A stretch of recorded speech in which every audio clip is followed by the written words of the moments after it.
Des princes ont beau s'asseoir et parler contre moi.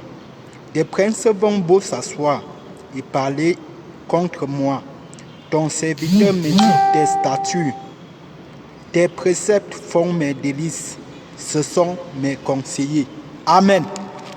Bien-aimé dans le Seigneur, je te salue au nom puissant de Jésus d'une salutation particulière ce matin. J'espère que le week-end s'est bien passé. Le Seigneur a veillé sur tes pas. Le Seigneur t'a dirigé. Le Seigneur t'a gardé. Oui, je crois. Parce que si le Seigneur ne t'avait pas protégé pendant le week-end, tu ne devrais pas être en vie en ce week-end. Ce jour ne devrait pas être renouvelé pour toi. Parce que tu es vivant en ce jour, même si tu es souffrant, tu dois rendre grâce à l'Éternel. Parce que beaucoup ont même voulu être en vie en ce jour dans la maladie, mais ils n'ont pas pu. Mais toi, le Seigneur a permis que malgré les difficultés du week-end, malgré les circonstances du week-end, il a permis que tu vois ce jour se lever. Tu dois rendre grâce. Tu ne connais combien de personnes sont mortes pendant le week-end dernier. Tu ne connais combien de personnes sont même mortes au courant de la nuit dernière. Bien-aimé dans le Seigneur, si tu es en vie, ce n'est pas parce que tu étais fort. Ce n'est pas parce que tu étais puissant. Ce n'est même pas parce que tu as prié au Seigneur. Mais c'est parce que le Seigneur, il t'a choisi. Il t'a aimé. C'est pourquoi il est bon pour toi qui es en vie ce matin. Même si tu es dans la maladie, tu dois le célébrer. Tu dois lui dire merci.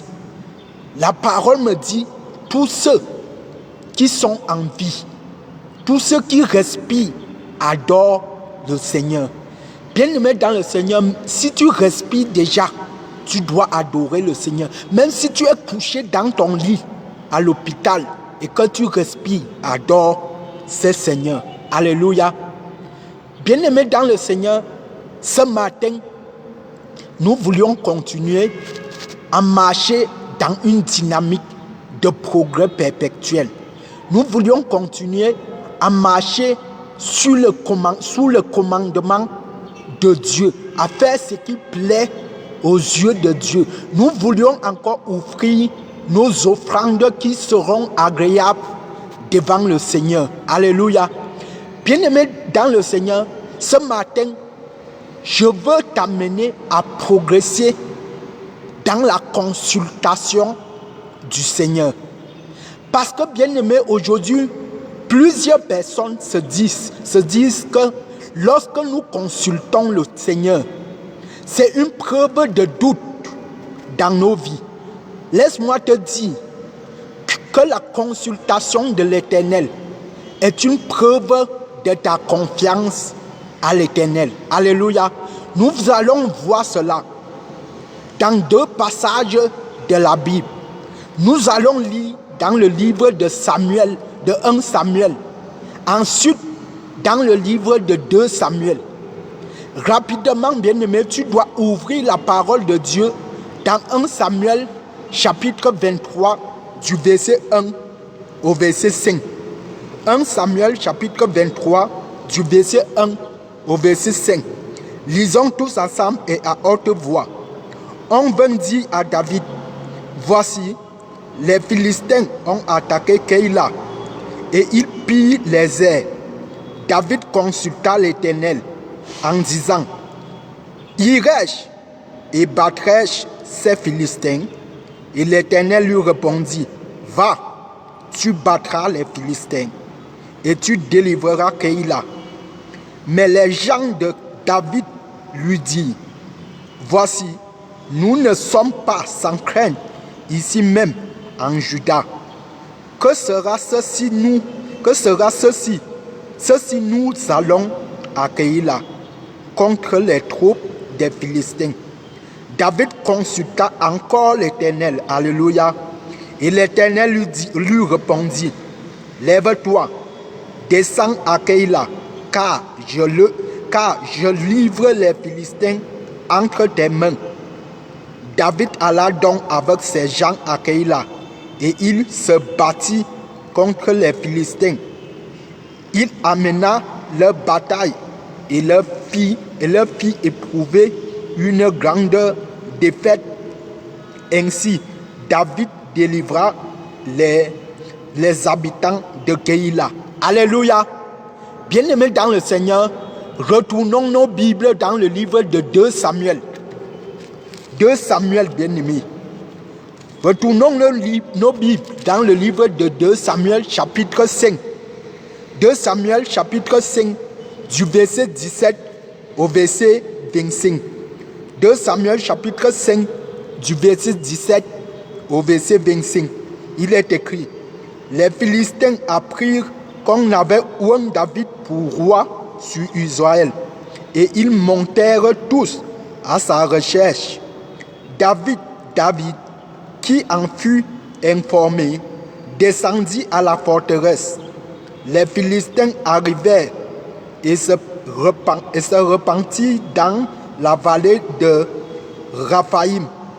David consulta l'Éternel en disant: monterai-je contre les Philistins? Monterai-je contre les Philistins?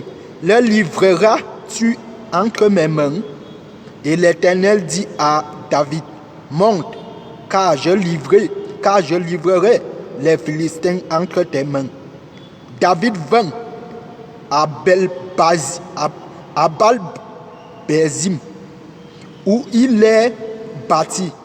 Puis il dit: l'Éternel a dispersé mes ennemis devant moi. Alléluia. Comme des eaux qui s'écoulent. C'est pourquoi l'on a donné à ce lieu le nom de Bel-Pérazim. Ils laissèrent là leurs idoles, et David et ses gens les emportèrent. Les Philistins montèrent de nouveau et se repentirent dans la vallée des Raphaïm. David consulta l'Éternel. Et l'Éternel dit: tu ne monteras pas. Alléluia. Tourne les pas derrière et tu arriveras sur eux vis-à-vis des mûriers. Quand tu entendras un bruit des pas dans les cimes des mûriers, alors à toi, car c'est l'Éternel qui marche devant toi pour battre l'armée des Philistins. David fit ce que l'Éternel lui avait ordonné, et il battit les Philistins depuis Géba jusqu'à Géza. Alléluia. Bien-aimés dans le Seigneur, ça c'est un vibrant, puissant témoignage. Je veux que tu progresses dans la consultation de l'Éternel. Bien-aimés dans le Seigneur, si tu lis dans le livre de 1 Samuel chapitre 16, tu vas voir que Saül était rejeté du pouvoir. Saül a été rejeté du pouvoir. Mais il ne voulait pas quitter le pouvoir. Bien-aimé dans le Seigneur, maintenant, c'est David qui devait être maintenant roi en Israël. Saül était rejeté par Dieu, mais il ne voulait pas quitter le pouvoir. David a remplacé Saül qui était roi en Israël. Mais Saül était au pouvoir en ce temps, mais il n'avait pas le pouvoir. Alléluia. Saül était au pouvoir, mais il ne voulait pas laisser le pouvoir à David. Bien-aimé dans le Seigneur, dans Ésaïe 9, la Bible me dit: la domination repose sur le Fils qui nous est né. Alléluia. Bien-aimé dans le Seigneur, nous voyons que l'Éternel a détrôné Saül. Mais Saül ne voulait pas laisser le pouvoir à une autre personne. Et lorsque cela se passait ainsi, la seule pensée qui pouvait monter dans la tête de Saül, c'était la pensée de tuerie. Alléluia. Voilà pourquoi je dis souvent, lorsque quelqu'un est au pouvoir, lorsque quelqu'un dirige le pouvoir,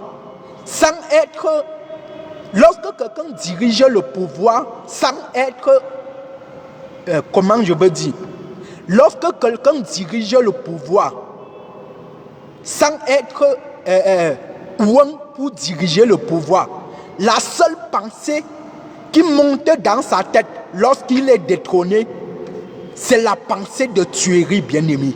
Tous ceux qui sont au pouvoir et ne méritent pas être au pouvoir, lorsqu'ils sont détrônés, leur pensée c'est de tuer. Alléluia. Bien-aimé dans le Seigneur, nous allons voir par la suite. Saül qui a été détrôné par Dieu, il va commencer à poursuivre David. Et David va s'enfuir. David va s'enfuir, bien-aimé. Lorsque Saül, qui est détrôné du pouvoir, commence à poursuivre, lorsque Saül est détrôné du pouvoir, il commence à poursuivre David. David va s'enfuir. Et lorsque David va s'enfuir, la Bible me dit que lorsque David était en train de s'enfuir, une partie de Keïla, une partie de Juda va être attaquée pendant la fuite de David. Et cette partie de Juda s'appelait Keïla. Alléluia. Bien-aimé dans le Seigneur, lorsque cette partie va être attaquée, David va aller pour délivrer cette partie qui était attaquée.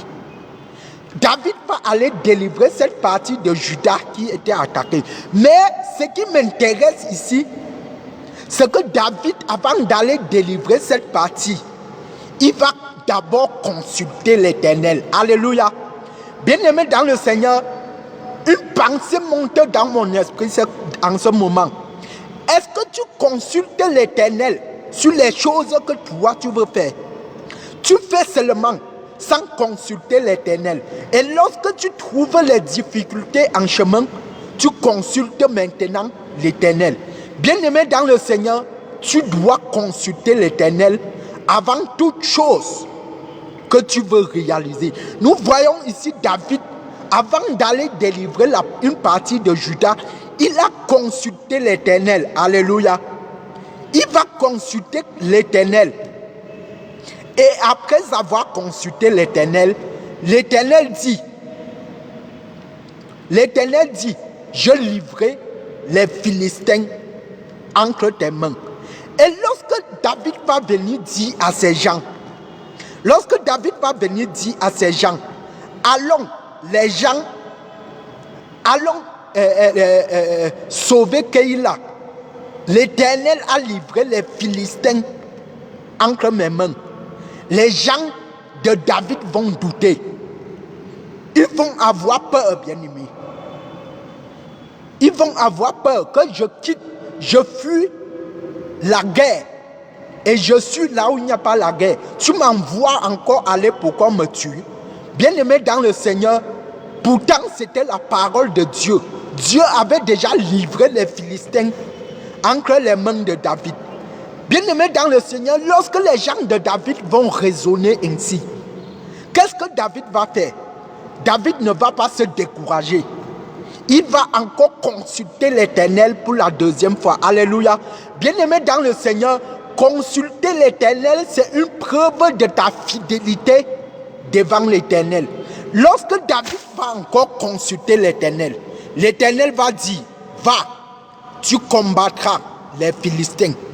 Bien-aimé dans le Seigneur, je rappelle ici que David était ouin, mais David n'était pas encore au pouvoir. Alléluia. Il était ouin. Saül était au pouvoir. David était ouin, mais il n'était pas encore au pouvoir. Pour te dire, bien-aimé, il y a les rois qui sont ouin, qui ne sont pas au pouvoir, mais le pouvoir est à eux. Alléluia. La preuve ici, David n'était pas au pouvoir, mais les choses qu'il faisait, c'était déjà les choses d'une personne qui est au pouvoir. Alléluia. Bien-aimé dans le Seigneur, vous avez le diable, bien-aimé dans le Seigneur, vous avez le diable, bien-aimé dans le Seigneur, Seigneur, parle-moi.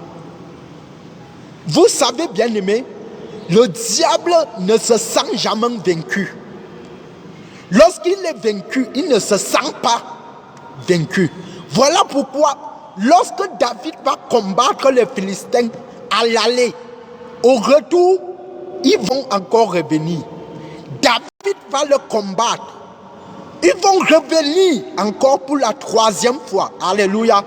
Bien-aimé dans le Seigneur, lorsque le diable est combattu, il ne se sent pas vaincu. Il ne se sent pas vaincu. Bien-aimé dans le Seigneur, les Philistins vont encore attaquer David.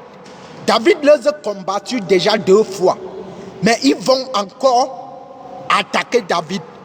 Bien-aimé dans le Seigneur, ce qui m'intéresse, le roi David, ça c'est un puissant témoignage de David. Ce qui me plaît, lorsque les Philistins vont attaquer David, le roi David, David c'était un prophète, mais beaucoup de personnes se disent que c'était simplement un roi. David c'était un prophète, mais nous connaissons beaucoup plus qu'il était roi. Bien aimé, lorsque les Philistins vont attaquer encore le roi David, pour la 3e fois, il va reconsulter encore l'Éternel. Il ne va pas se dire, j'ai combattu les Philistins la 1re fois, la 2e fois, j'ai combattu les Philistins, la 3e fois, sûrement, l'Éternel va encore le livrer à mes mains. Il va encore consulter l'Éternel, bien-aimé dans le Seigneur. Bien-aimé, il est probable pour toi de consulter l'Éternel autant de fois que tu seras permis de consulter ce Dieu. Bien-aimé dans le Seigneur, David va consulter encore l'Éternel. Et qu'est-ce que Dieu va lui dire? Dieu va lui dire, ne pars pas. Alléluia. Bien-aimé dans le Seigneur, nous voyons ici, David a combattu les Philistins 2 fois, mais la 3e fois, s'il ne consultait pas l'Éternel, il devait partir et sûrement, il devait être combattu par les Philistins. L'Éternel va lui dire, après sa consultation, que tu ne vas pas partir. Tu ne vas pas partir pour combattre les Philistins. Tu vas partir en face d'eux. Voilà la question de l'Éternel à David. Tu vas plutôt partir en face des Philistins. Mais ce n'est pas toi qui combattras. Ce n'est pas toi qui combattras. Tu vas juste partir en face d'eux. Lorsque tu seras en face d'eux, ce n'est pas toi qui vas le combattre. L'Éternel dit à David, il faut juste tendre tes oreilles. Il faut que tes oreilles soient attentives. Et lorsque tu entendras les pas à toi, lorsque tu attendras les pas à toi, c'est l'Éternel qui combattra pour toi. Alléluia. Bien-aimé dans le Seigneur, ça c'est une dynamique de la marche avec Dieu. C'est une dynamique, bien-aimé, de la marche avec Dieu. Tu peux être au pouvoir et tu n'as pas le pouvoir. Et lorsque tu es au pouvoir sans avoir le pouvoir, la seule pensée qui t'est encore, c'est la pensée de tuerie. Lorsque tu es au pouvoir et qu'on t'annonce que le pouvoir t'est détrôné, la seule pensée qui monte dans ton cœur, c'est la pensée de tuerie. Dans ton pays, il y a les gens qui sont au pouvoir, mais qui n'ont pas le pouvoir. Si nous regardons bien, bien-aimés dans le Seigneur, si tu vois bien, tous ceux-là qui sont au pouvoir dans ton pays et qui n'ont pas le pouvoir, ils ont que la pensée de tuerie, la pensée de vol, la pensée des assassins, des assassinats. Bien-aimés dans le Seigneur, fais attention de ceux-là qui sont au pouvoir et qui n'ont pas le pouvoir. Même dans ta famille, il peut y avoir ceux-là qui sont au pouvoir, mais qui n'ont pas le pouvoir. Tu vas voir leur pensée, c'est une pensée maladroite, c'est une pensée mauvaise, bien-aimé. Tu vas prendre garde de ces gens qui sont au pouvoir et qui n'ont pas le pouvoir. Le deuxième point que tu vas retenir, la consultation de l'Éternel, bien-aimé. Bien-aimé dans le Seigneur, tu dois consulter l'Éternel. Quel qu'en soit ce que tu as eu, quelles qu'en soient les difficultés qui t'embarrassent, tu dois consulter l'Éternel.